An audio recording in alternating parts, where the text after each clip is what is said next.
I spent 3 years being treated like an unwelcome guest in what everyone thought was my son's home. The day he called me a burden in front of his children was the day I decided to remind him exactly whose name was on the deed. My name is Robert Mitchell. I'm 69 years old, and this is my story. The house on Maple Street has been mine for 27 years. I bought it in 1997 when my wife Eleanor was pregnant with our second child, Daniel.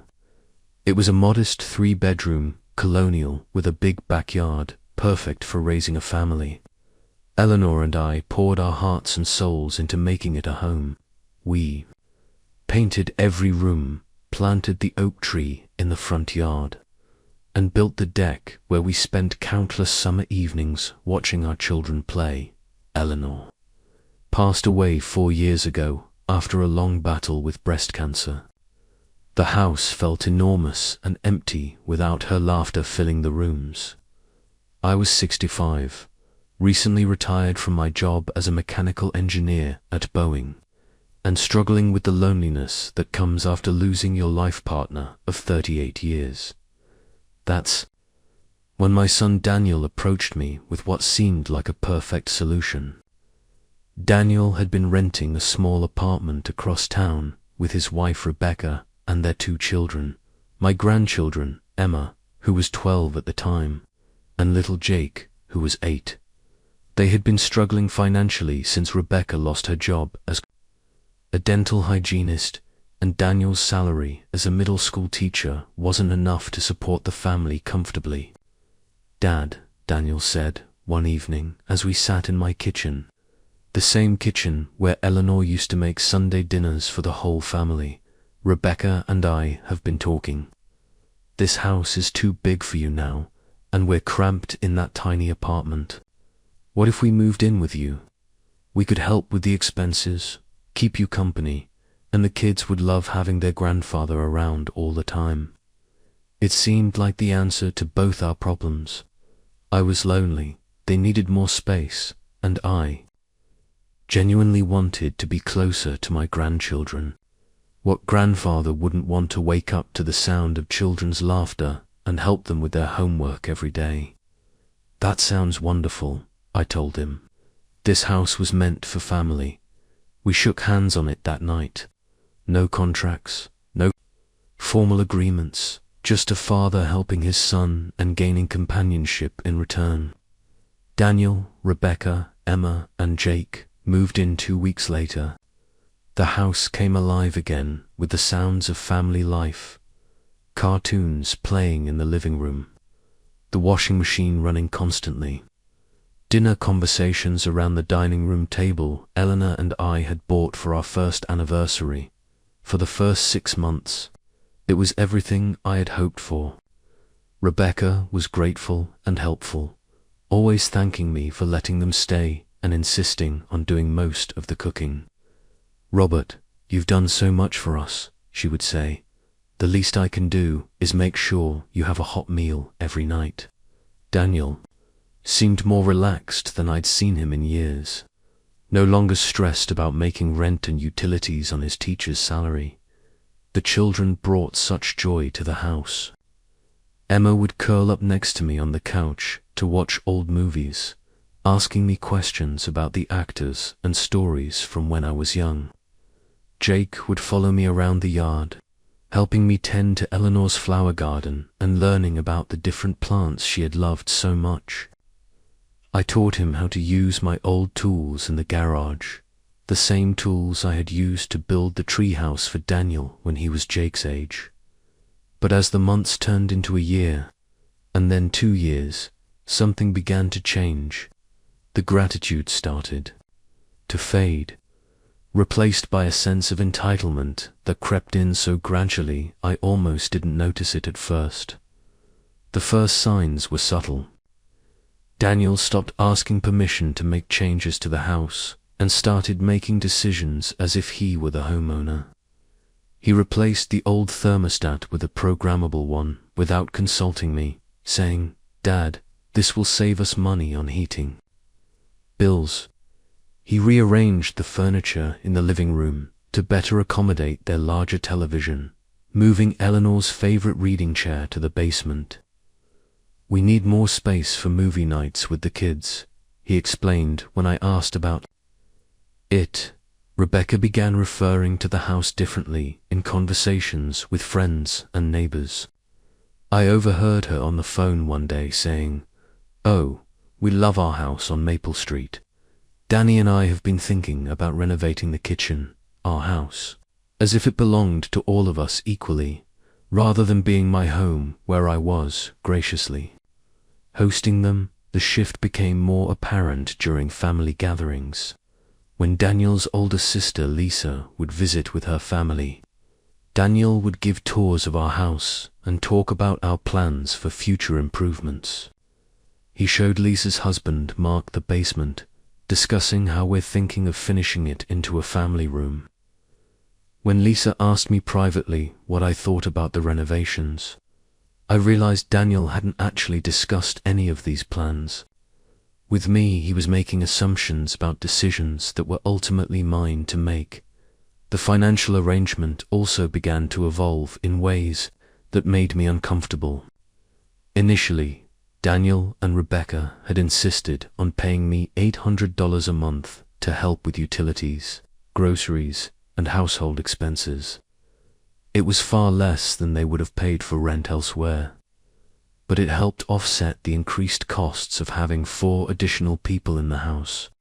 However, as time went on, they began falling behind on this payment. First, it was occasional Dad. Rebecca's car needed repairs this month, so we're a little short. But gradually, it became the norm rather than the exception. By the 3rd year, they were paying me maybe $300 to $400 a month, and even that was irregular. When I gently brought up the shortfall, Daniel would get defensive. "Dad, you know we're doing our best. Rebecca still hasn't found steady work, and teacher salaries don't exactly make us rich. Besides, we're family. Shouldn't family help each other out?" The children's behavior began to change too, though I could hardly blame them for following the lead of their parents. Emma, now 15, had grown from a sweet, respectful child into a typical teenager who treated the house like her personal domain. She would leave clothes all over the living room, monopolize the television, and roll her eyes when I asked her to clean up after herself. "Grandpa, this is my house too," she would say with the casual dismissiveness that only teenagers can master. Jake, now 11, had developed a sense of ownership over spaces that had been mine for decades. He turned my old home office into his gaming room without asking, moving my books and papers to make room for his computer and gaming console. When I expressed concern about this, Daniel brushed it off. "Dad, you never use that room anyway. Jake needs a place to do his homework and play games." But it was my office. It was where I had worked on freelance engineering projects after retirement, where I kept Eleanor's photo on the desk, where I would sit quietly and remember her. Now it smelled like teenage boy and echoed with the sounds of video games instead of holding the peaceful silence where I could feel closest to my late wife. The breaking point came during what should have been a routine family dinner on a Sunday evening in March. Rebecca had cooked pot roast, one of Eleanor's old recipes that she had learned to make. We were all sitting around the dining room table when Jake spilled his milk all over the tablecloth Eleanor had embroidered by hand during our early years of marriage. "It's okay, honey," Rebecca said quickly, dabbing at the spill with paper towels. "It's just an old tablecloth. Just an old tablecloth." Those words hit me like a physical blow. That tablecloth represented hours of Eleanor's careful work, her love stitched into every flower and vine she had embroidered around the edges. It wasn't just fabric, it was a piece of my wife, a tangible reminder of her creativity and the care she put into making our house a home. That tablecloth is not old, I said, my voice tighter than I intended. Your grandmother made it by hand. It's irreplaceable. Emma looked up from her phone. Grandpa, it's just a tablecloth. Mum can buy a new one. It's not about buying a new one, I replied, feeling frustration build in my chest. This one has sentimental value. Your grandmother spent months working on it.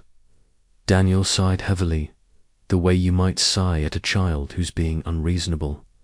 Dad, accidents happen. We can get it cleaned, or Rebecca can find something similar. Online, you can't expect us to walk on eggshells around every single thing in this house. Every single thing in this house. As if my memories, my possessions, the physical reminders of my life with Eleanor were obstacles to their comfort, rather than treasured pieces of family history. That incident with the tablecloth opened a floodgate of similar conflicts. It seemed like every day brought a new instance of my belongings, my space, or my memories being treated as inconveniences rather than respected elements of the home I had built and maintained for nearly 3 decades. Rebecca decided the house needed updating and began making changes without consulting me. She replaced Eleanor's curtains in the living room with modern blinds, saying the old fabric was dated and dusty. She moved Eleanor's china cabinet to the garage to make room for a larger entertainment center, claiming we needed more storage for the children's books and games. When I protested, she looked at me with barely concealed annoyance. Robert, I understand you, Miss Eleanor, but we can't live in a museum. This is our home too, and we need it to function for our family. Our home, our family, as if I were a guest being accommodated, rather than the owner of the house making room for my son's family, Daniel Beck. But it wasn't about Jake's age or competence. It was about respect for boundaries and asking permission before using someone else's space and belongings. The workshop was where I had built Emma's dollhouse when she was little, where I had repaired countless household items, where I kept tools that had been gifts from Eleanor over the years. It was a space that held meaning for me, and I wanted to be consulted before it became a playground. The situation with neighbors became increasingly awkward as well. Daniel and Rebecca had begun presenting themselves as the primary residents of the house. When packages were delivered, they were addressed to the Mitchell family rather than to me specifically. Rebecca had taken over communications with the landscaping service, the house cleaning service, and even my longtime handyman, giving them instructions and making decisions about work to be done on my property. Mrs. Henderson, my neighbor of 15 years, approached me one day while I was getting the mail. Robert, I hope you don't mind me asking, but is everything all right? I've noticed Daniel and Rebecca seem to be making a lot of decisions about the house lately.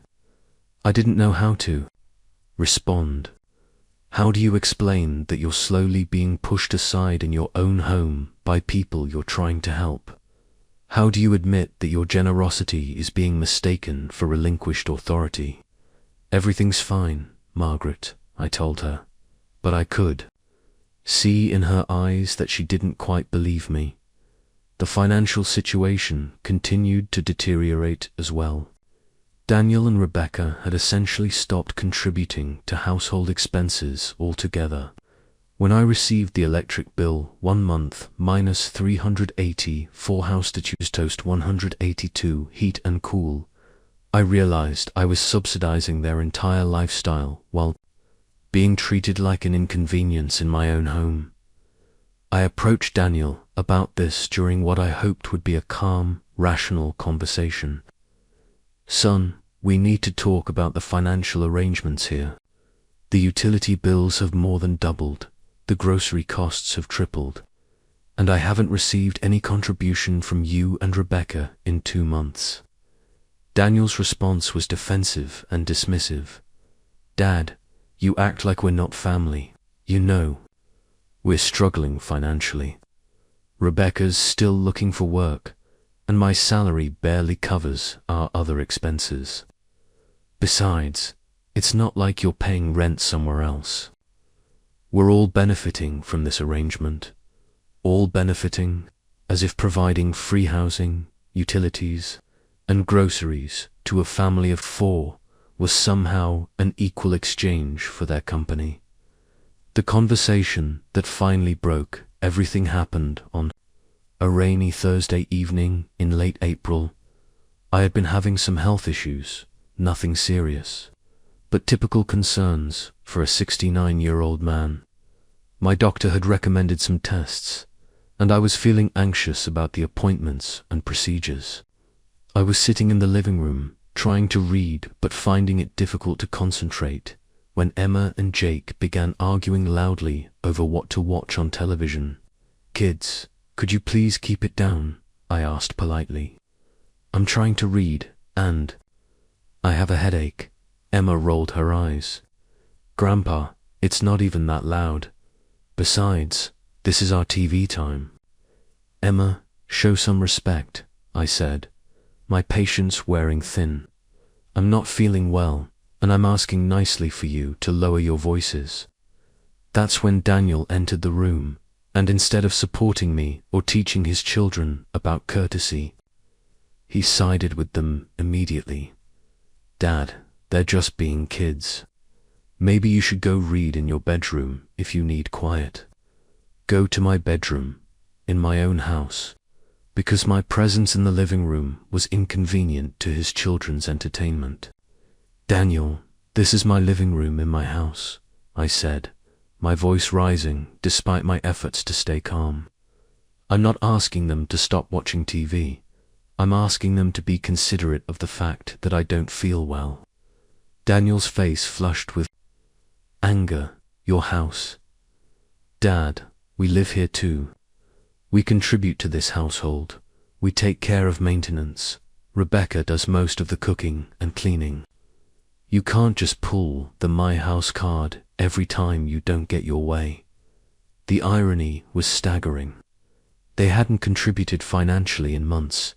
They had taken over most of the spaces without permission, and they were treating me like an unreasonable roommate rather than the homeowner who had opened his doors to help them.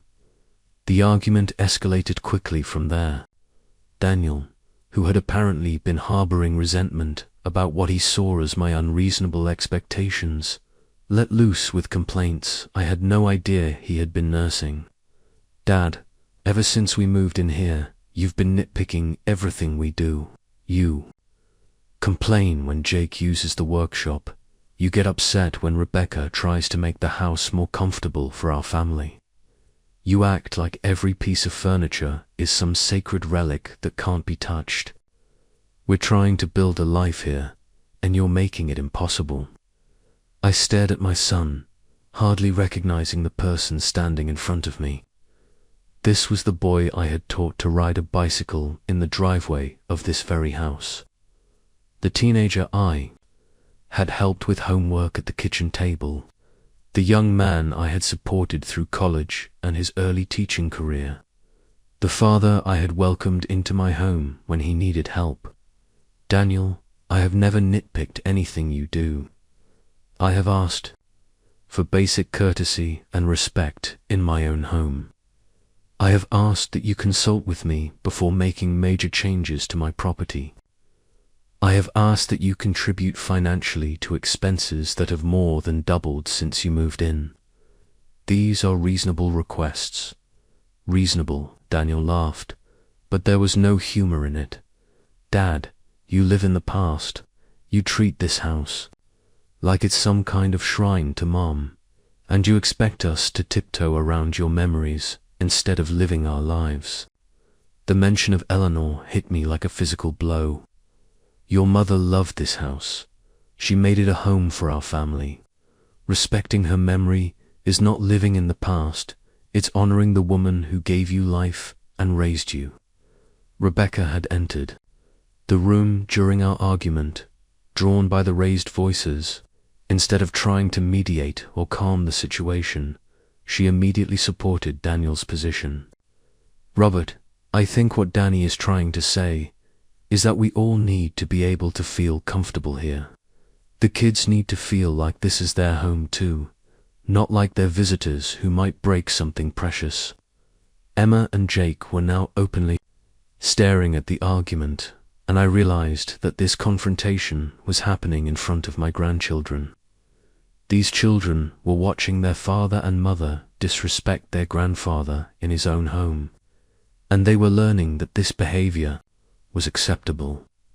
This conversation is inappropriate in front of the children, I said, trying to regain some control over the situation.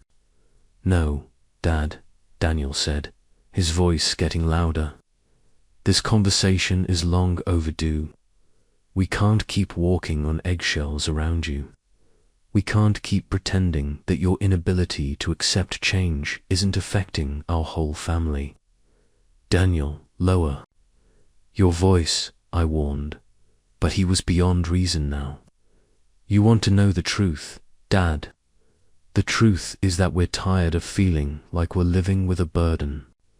Every conversation turns into a lecture about respecting your things or remembering Mum or being grateful for your generosity. We get it, you own the house, but we live here too, and we have rights to a burden. My son had called me a burden, in front of his children, in my own living room, in the house I had bought and maintained and opened to them out of love and loneliness. The word hit me like a physical slap. I felt something cold and hard settle in my chest, replacing the hurt and confusion with something much more dangerous. Clarity, a burden, I repeated quietly, and something in my tone must have finally penetrated Daniel's anger, because he suddenly looked uncertain. Dad, I didn't mean, no, I interrupted, my voice calm now, but carrying a steel that I hadn't used in years. You meant exactly what you said. I'm a burden. In my own house, I'm a burden to the family I've been supporting. For 3 years. Rebecca stepped forward, perhaps sensing that Daniel had crossed a line that couldn't be uncrossed. Robert, emotions are running high. Maybe we should all take a break and discuss this when everyone's calmer. I looked at each of them, my son, his wife, my grandchildren, and realized that something fundamental had broken that couldn't be repaired with apologies or cooler heads. You're right, Rebecca, I said quietly. We should definitely discuss this when everyone's calmer, but not tonight. I walked upstairs to my bedroom, closed the door, and for the first time in 3 years, I locked it. I sat on the edge of the bed Eleanor and I had shared for 38 years, in the room where she had taken her last breath, surrounded by her photos and her books and her jewelry box that still held her wedding ring. Eleanor, I whispered to her picture on the nightstand. I think it's time I reminded our son exactly whose house this is. That night, I couldn't sleep. I lay in bed, staring at the ceiling, replaying Daniel's words over and over again. We're tired of feeling like we're living with a burden. The phrase echoed in my mind, each repetition making me angrier and more determined. At 3 a.m., I got up and went to my home office, the room that Jake had colonized with his gaming equipment. I moved his computer aside and opened the filing cabinet where I kept all my important documents. I pulled out the folder labeled House, Maple Street, and spread its contents across the desk.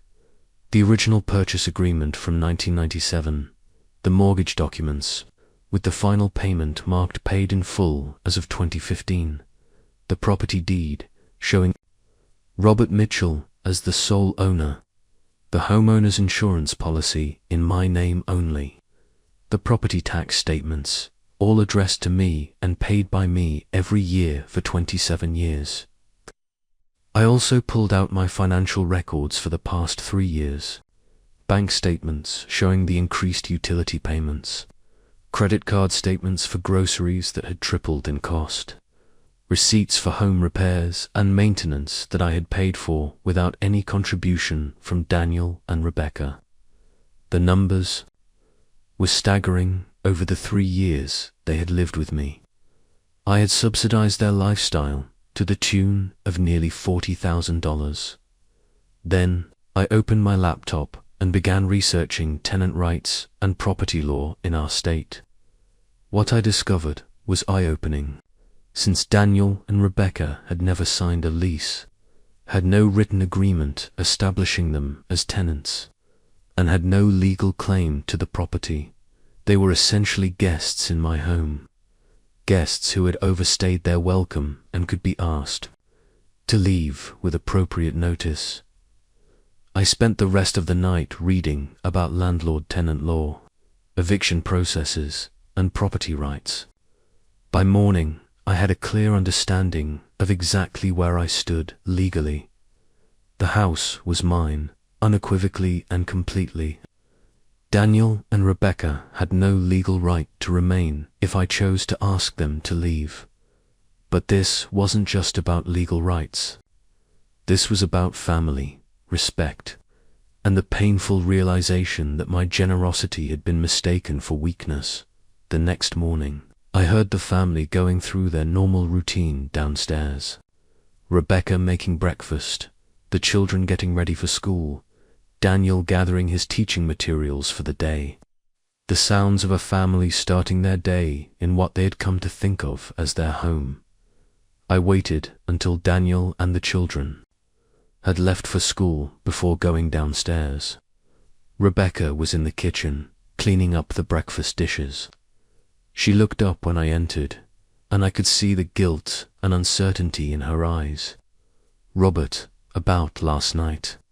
Danny was stressed about work, and the kids were being difficult. He didn't mean what he said about you being a burden. I poured myself a cup of coffee and sat at the kitchen table, the same table where Eleanor and I had shared thousands of meals, where we had helped Daniel with his homework when he was Jake's age, where we had planned our future and dreamed about grandchildren. Rebecca, I need to ask you something, and I want you to be completely honest with me. She sat down across from me, her hands folded in her lap like a child about to be scolded. Do you and Daniel think this is your house? The question clearly caught her off guard. What do you mean? I mean exactly what I asked. Do you think you and Daniel own this house? Do you think you have the same rights here that I do? Rebecca was quiet for a long moment, and I could see her choosing her words carefully. Robert, we know the house is legally yours, but we've been living here for 3 years. We've made it our home. The kids think of it as their home. We've contributed to the household. We've helped with maintenance. Rebecca, what have you? Contributed, specifically. She looked uncomfortable now. We help with groceries sometimes. Danny fixed the garage door last year. I do most of the cooking and cleaning. Rebecca, in the past 6 months, how much money have you and Daniel given me for household expenses? The silence stretched between us. We both knew the answer. We've been going through a tough time financially, she said finally. Rebecca, I want you to understand something very clearly. This is my house. I bought it, I paid for it, I maintain it, and I pay all the bills. You and Daniel are my guests here. Welcomed guests, loved guests, but guests nonetheless. I could see tears forming in her eyes, and part of me felt sorry for her. Rebecca had always been the more reasonable of the two, more grateful and respectful than Daniel had become. Robert, are you asking us to leave? I'm asking you to understand the reality of the situation. Last night, my son called me a burden in my own home, in front of his children. After 3 years of me subsidizing your family's lifestyle, providing free housing, and watching my own space and belongings be treated as inconveniences. Rebecca was crying now, and I felt the familiar struggle between my anger and my natural inclination to comfort someone in distress. Rebecca, I love you and the children, your family, but this situation has become untenable. Daniel has forgotten that he's a guest in my home, and that needs to change. That evening, I asked Daniel to meet me in the living room after dinner. Rebecca had clearly told him about our morning conversation because he came downstairs with a defensive posture, his jaws set and his arms crossed. Dad, Rebecca said you two had a talk today about the house. We did, and now you and I need to have the same conversation. I had prepared for this moment all day. I had copies of all the relevant documents spread out on the coffee table. The deed, the mortgage papers, the tax statements, the utility bills. Daniel, sit down. He remained standing, which I interpreted as another small act of defiance. Dad, if this is about last night, I already apologized to Rebecca. I was stressed. I said things I didn't mean. Did you mean it when you called me a burden? The directness of the question seemed to catch him off guard. Dad, I was angry. People say things when they're angry. That's not what I asked. I asked if you meant it. Do you think I'm a burden? Daniel's face flushed, and I could see him struggling between honesty and diplomacy. Dad, sometimes it feels like we can't do anything right. Like we're constantly being judged and criticized. For what? Give me specific examples. For changing things in the house. For the kids being kids. For not being able to contribute as much financially as you'd like. I picked up the stack of utility bills from the coffee table. Daniel, do you know what my electric bill was before you moved in? He looked annoyed by the question. Dad, I don't know. I don't memorize your bills. $160 a month, on average. Do you know what it was last month? Silence. $394. My water bill has gone from $45 to $130. My grocery expenses have gone from about $200 a month to over $600. I could see him doing the math in his head, and his expression was changing from defiance to uncertainty. Daniel, in 3 years, you and your family have cost me approximately $40,000 in additional expenses.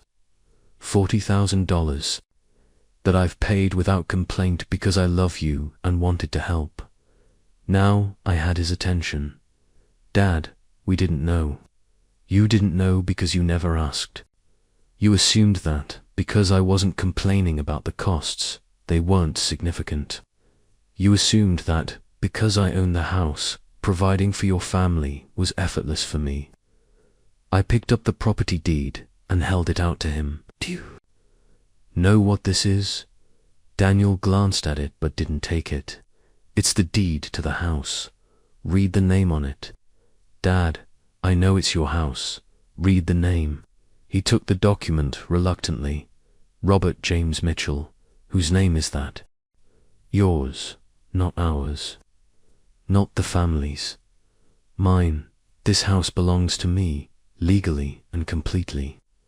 You have no ownership stake, no legal rights as a tenant, and no claim to make decisions about my property. I could see the anger building in his face. Again, but now it was mixed with something else. Fear, perhaps, or the dawning realization that his position was much more precarious than he had understood. Dad, what are you saying? I'm saying that you seem to have forgotten that you're a guest in my home. You make decisions about my property without consulting me. You allow your children to treat my belongings and my space without respect. You've stopped contributing financially while expecting me to subsidize your lifestyle. And when I try to address these issues, you call me a burden. Daniel sat down heavily in the chair across from me. Dad, we don't want to fight with you. Then stop fighting with me. Stop treating me like an inconvenience in my own home. Stop making decisions about my property without my input. Start contributing financially to the household you're part of. And start teaching your children to respect their grandfather and his home. And if we can't do all that, the question hung in the air between us. We both knew what I was implying, but neither of us wanted to say it out loud. Daniel, I don't want to throw my son and his family out on the street, but I also won't continue to be disrespected and taken for granted in my own home. He was quiet for a long time, staring at the documents on the coffee table. When he finally looked up, there was something different in his expression. Not quite respect, but at least acknowledgement of reality. What do you want from us, Dad? I want what I should have asked for from the beginning. I want a written agreement that establishes clear expectations for everyone living in this house. I want regular financial contributions that reflect the actual cost of housing a family of 4. I want consultation before any changes are made to my property, and I want respect. And if we agree to all that, then you're welcome to stay. This house is big enough for all of us, and I genuinely want my grandchildren to grow up here. But it has to be on terms that work for everyone, including me. Daniel nodded slowly. I need to talk to Rebecca, of course, but Daniel, I want you to understand something very clearly. This isn't a negotiation between equals. This is me, the homeowner, setting terms for guests in my house. You can accept those terms or find somewhere else to live, but you can't continue living here under the assumption that your comfort matters more than my authority in my own home. Over the next week, the atmosphere in the house was tense but different. Daniel and Rebecca were clearly having serious conversations about their situation, often in hushed tones after the children went to bed. I could see them looking at rental listings online, doing calculations on their phones, and having the kinds of discussions that people have when they realize they're comfortable. Situation might be coming to an end. Emma and Jake seemed to sense the tension, but didn't understand its source. Emma asked me one evening if I was mad at her parents, and I assured her that I loved her and Jake and that any problems between the adults would be worked out. Grandpa, are we going to have to move? Jake asked me while we were working in the garden together. I don't know, buddy. That depends on whether your parents and I can figure out a way to live together that works for everyone. I don't want to move. I like living here with you. The innocence of his statement broke my heart. These children had done nothing wrong. They were simply following the example set by their parents. If the family had to leave, Jake and Emma would be the ones hurt most by decisions they had no part in making. On Saturday morning, Daniel asked if we could have another family meeting. This time, Rebecca was present from the beginning, and both of them seemed more subdued and realistic than they had been in our previous conversations. Dad, Daniel began, Rebecca and I have been talking about everything you said. We've also been looking at what it would cost us to find our own place. I waited, not wanting to interrupt what seemed like a genuine attempt at honest communication. Rebecca spoke next.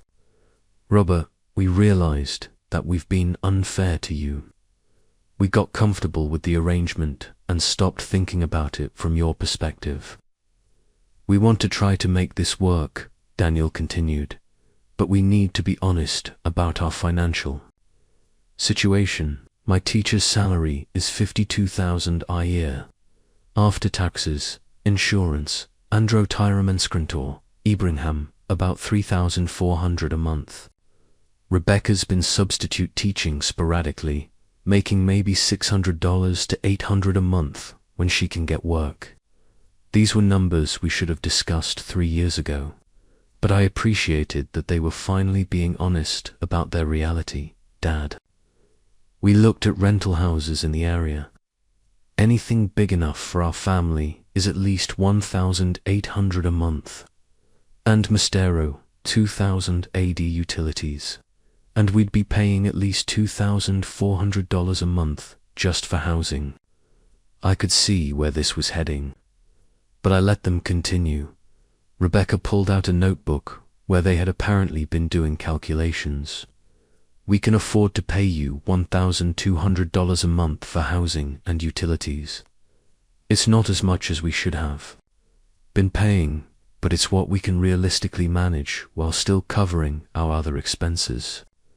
$1,200 was less than I had been hoping for, but it was triple what they had been paying recently, and would cover most of the additional costs their family created. What about the other issues? I asked. The decision-making, the respect for my belongings, the children's behavior. Daniel looked uncomfortable but pressed on. We want to write up an agreement that spells out the rules clearly. We should have done that from the beginning. Over the next hour, we worked together to create a basic framework for coexistence. Daniel and Rebecca would pay $1,200 per month for housing and utilities. They would contribute $200 per month for groceries and household supplies. Any changes to the house beyond basic maintenance would require my approval. The children would be taught to respect my belongings and ask permission before using my tools or workspace. It wasn't a perfect solution, but it was a workable one. More importantly, it established clear boundaries and acknowledged that this was my house and they were living here by my grace, not by right. There's one more thing, I said as we were finishing our discussion. Daniel, you owe me an apology. Not for being frustrated or having financial problems, but for calling me a burden in my own home in front of your children. Daniel's face reddened, but to his credit, he didn't try to deflect or make excuses. Dad, I'm sorry. I was frustrated and I said something horrible that I didn't mean. You're not a burden, you're generous and patient, and we've taken advantage of that. I'm sorry for disrespecting you in your own home. It wasn't the most eloquent apology I'd ever heard, but it seemed genuine. And I owe you an apology too, Rebecca added. I let myself get comfortable with the situation without thinking about how it looked from your perspective. We should have been more grateful and more respectful. 3 months have passed since our family meeting, and I'm cautiously optimistic about how things are progressing. Daniel and Rebecca have been punctual with their monthly payments, contributing $1,400 total each month as agreed. The financial pressure on me has eased considerably, and I no longer dread opening utility bills or grocery receipts. More importantly, the dynamic in the house has shifted back toward mutual respect. Daniel now asks my opinion before making any changes to the property. Last month, when he wanted to install a new ceiling fan in the master bedroom he presented me with 3 options and let me make the final decision. When Rebecca wanted to plant some vegetables in Eleanor's garden, she asked if I would help her choose varieties that would complement the existing flowers. The children's behavior has improved as well, though this required some direct conversations with Emma and Jake about respect and gratitude. I explained to them that living in Grandpa's house was a privilege, not a right, and that privilege came with responsibilities. Emma, who is now 16, has matured considerably and often helps with household chores without being asked. Jake, 12, still sometimes needs reminders about cleaning up after himself. but he's generally more conscientious about respecting my workspace and belongings. We've also established some new family traditions that acknowledge both the reality of our living arrangement and the love we share despite our challenges. Sunday dinners are now formal family meals where we all sit down together without phones or distractions. We take turns choosing the menu and sharing something good that happened during the week. These dinners have become something I look forward to, reminiscent of the family meals Eleanor and I used to host when Daniel and Lisa were young. I've also been more intentional about creating positive memories with Emma and Jake. We have a weekly grandpa time where I teach them skills Eleanor and I valued. Jake is learning woodworking and Emma is learning to cook some of Eleanor's favorite recipes. These activities give us time to bond without the complications of household management and provide opportunities for me to share stories about their grandmother and their father's childhood. The house itself feels more balanced now. Rebecca has been thoughtful about preserving Eleanor's memory while still making the home comfortable for her family. She moved Eleanor's china cabinet back from the garage to the dining room and has learned to prepare several of Eleanor's signature dishes. She even asked me to teach her how to care for Eleanor's rose garden, saying she wanted the children to understand why those flowers were special to their grandfather. Daniel seems more relaxed now that our expectations are clearly defined. He no longer walks around looking defensive or resentful, and he's begun including me in family decisions that affect the household. When Emma wanted to get a part-time job, Daniel asked for my input about appropriate work schedules and responsibilities. When Jake expressed interest in joining the school soccer team, Daniel and I discussed together whether the practice schedule would interfere with homework and family time. There have been a few minor conflicts, of course. Living with multiple generations under one roof is never completely smooth. Emma occasionally tests boundaries, leaving dishes in the sink or forgetting to ask before borrowing household items. Jake sometimes gets too enthusiastic with his friends when they visit, requiring reminders about appropriate indoor behavior. Daniel and Rebecca sometimes have disagreements about parenting decisions that spill over into our common spaces, but these conflicts feel normal now, the ordinary friction of family life, rather than the deeper issues of disrespect and entitlement that had been poisoning our relationships. When problems arise, we address them directly rather than letting resentment build up until it explodes. I've also made some changes in my own approach to the situation. I realized that part of the problem had been my failure to establish clear expectations from the beginning. In my eagerness to help my son and gain companionship after Eleanor's death, I had created an ambiguous arrangement that invited the very problems we experienced. Now I'm more proactive about addressing issues early rather than hoping they'll resolve themselves. Looking back on this experience, I can see how gradually the situation had deteriorated and how both sides contributed to the problems. My generosity, while well-intentioned, had enabled Daniel and Rebecca to take my contributions for granted. Their comfort with the arrangement had led them to forget that they were guests rather than owners of the home.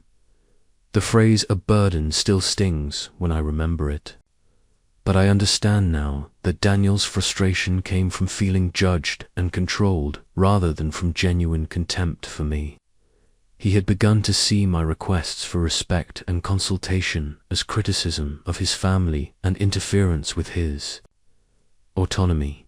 In his mind, he was trying to build a life for his children, and I was standing in the way. What he failed to understand, and what I failed to communicate clearly, was that my requests weren't about control for its own sake.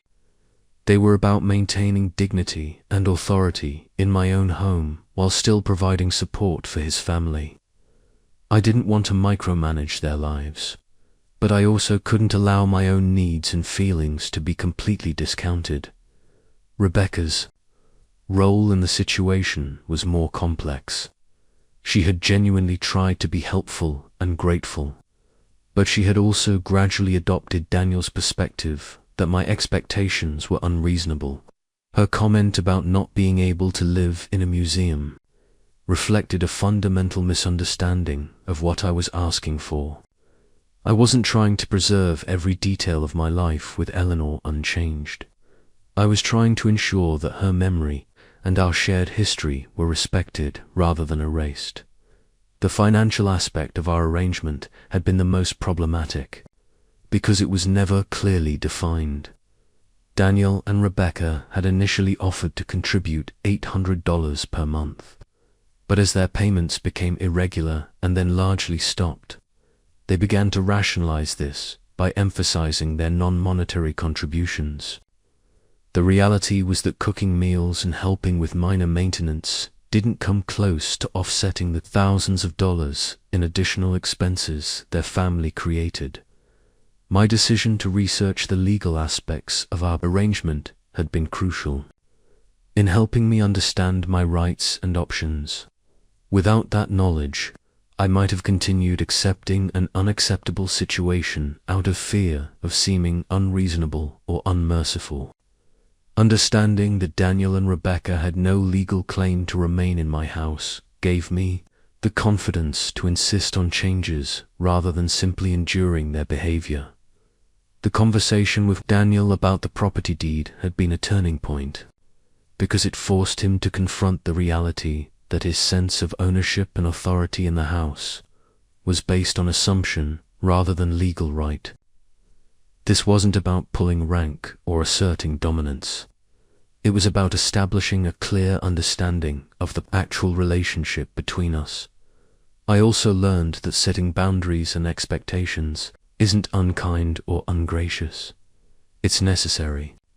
For maintaining healthy relationships, my attempts to be understanding and accommodating had actually created conditions that made everyone less happy and more resentful. Clear agreements and honest communication, while sometimes uncomfortable, create space for genuine respect and affection to flourish. The impact on Emma and Jake had been one of my greatest concerns throughout this ordeal.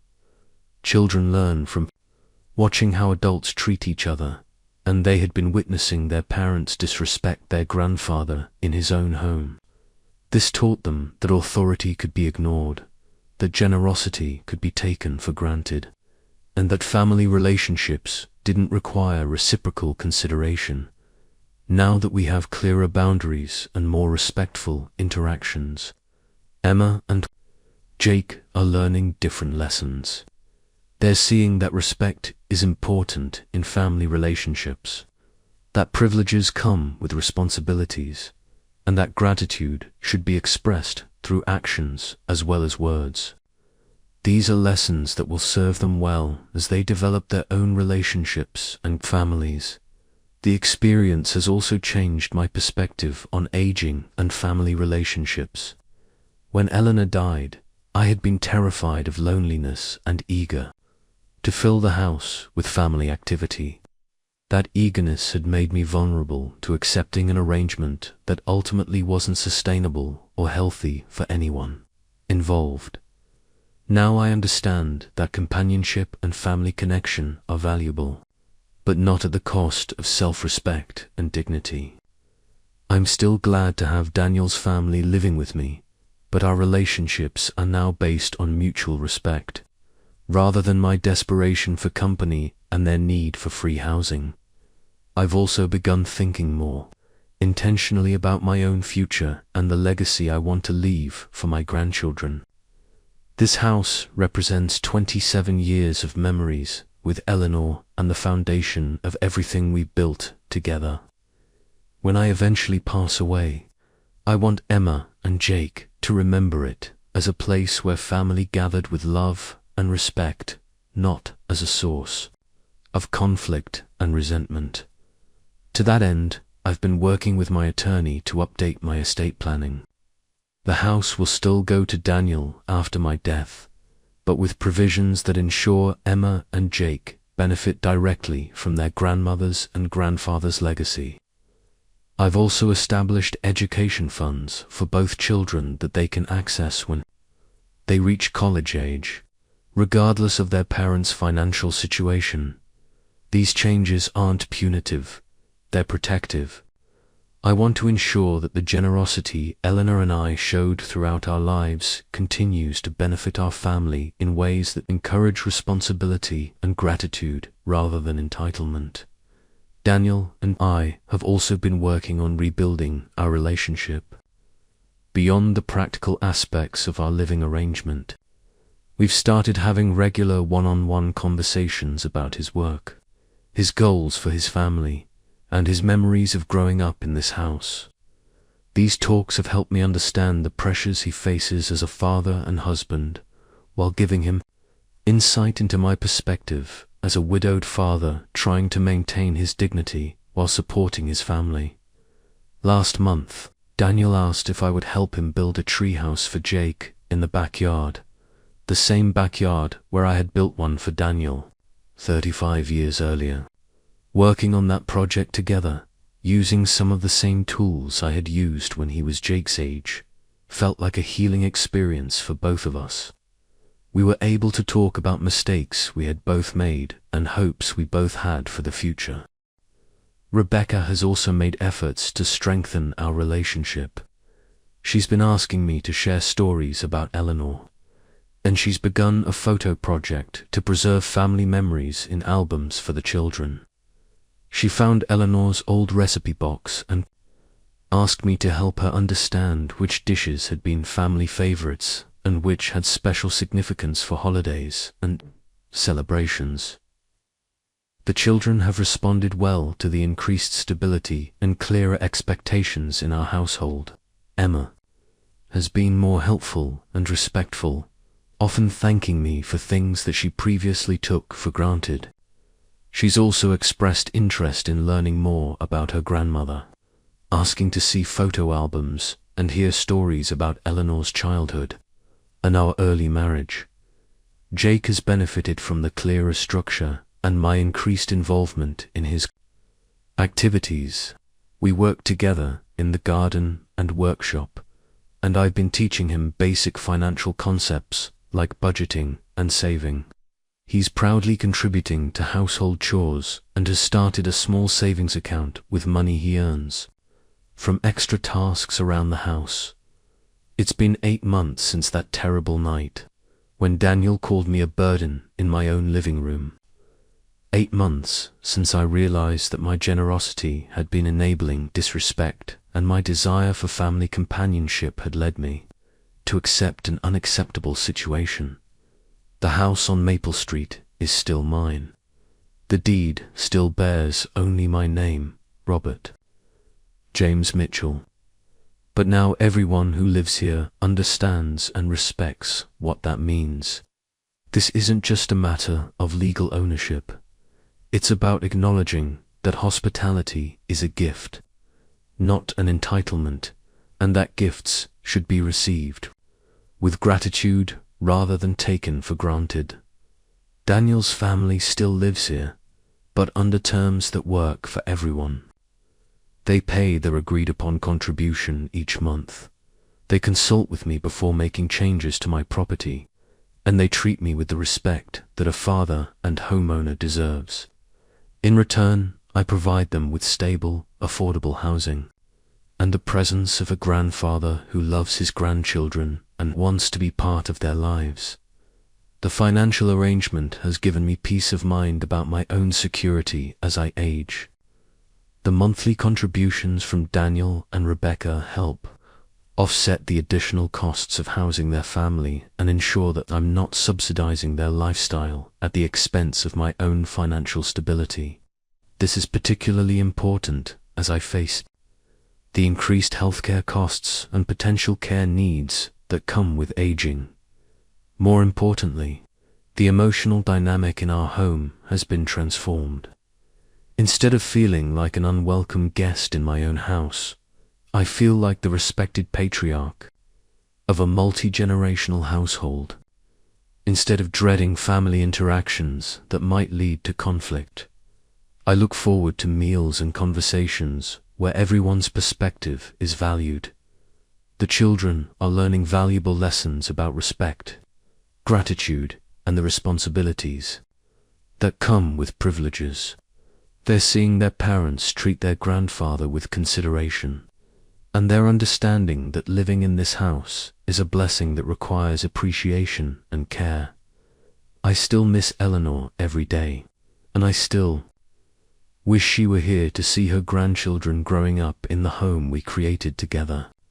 But I no longer feel like her memory is being disrespected or her contributions to our family are being forgotten. Rebecca has embraced Eleanor's recipes and gardening traditions, and Daniel has begun sharing stories about his mother with Emma. And Jake, the house itself, feels like a home again rather than a source of conflict. Eleanor's photos are back on the walls, her furniture is in its proper places, and her rose garden is blooming under Rebecca's careful attention. The sounds of family life, children's laughter, dinner conversations, weekend projects fill the rooms with joy rather than tension. When neighbors ask me how things are going with the family living arrangement, I can honestly say that it's working well. Mrs. Henderson commented recently that she can see a difference in how relaxed I seem when I'm working in the yard or getting the mail. "Robert, you look like yourself again," she said, and I knew exactly what she meant. The experience has taught me that love and generosity must be balanced with self-respect and clear expectations. Helping family members shouldn't require sacrificing your own dignity or accepting disrespectful treatment. Setting boundaries isn't selfish, it's necessary for maintaining healthy relationships that can survive the tests of time and proximity. I'm 69 years old now, and I don't know how many more years I'll have in this house that Eleanor and I made our home. But I know that however many years remain, I'll spend them with dignity, surrounded by family members who understand that respect is the foundation of love, and gratitude is the foundation of generosity. My son called me a burden, but he lives in my house, and now he understands the difference.